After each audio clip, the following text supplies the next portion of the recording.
if you sift through the design process, and if you look at sort of going into 2019, what are some real practical and pragmatic things that you can do that will absolutely help you to sort of overcome some of the baseline challenges, irrespective of the structural issues, whether you're a startup, whether you're an established enterprise? Well, we kind of reckon there's a few.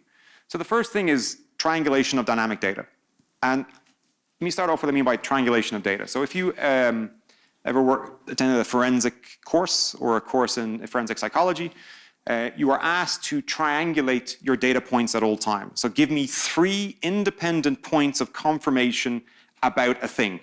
Not somebody wrote a paper, someone commented on that paper in the media, and someone tweeted about it. That is the same data point repeated 3 times, not 3 independent data points. Whatever design process you're using, stop using it.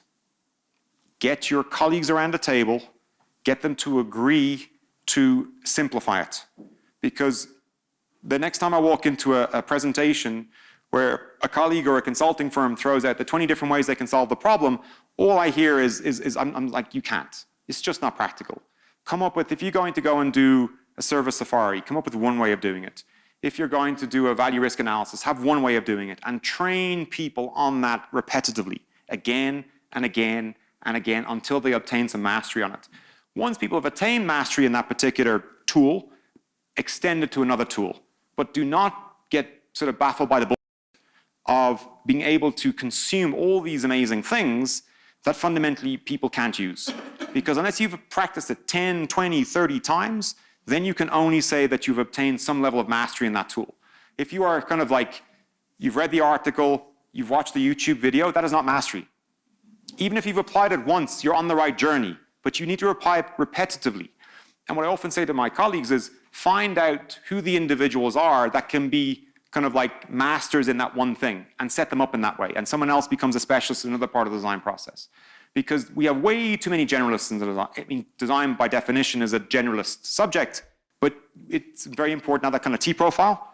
So colleagues and team members who are really good at intentionally some stuff, but have a broad understanding of everything. And then the more you're able to complement that, the better the process. This thing of failing fast terrifies me. I have no idea why people want to fail.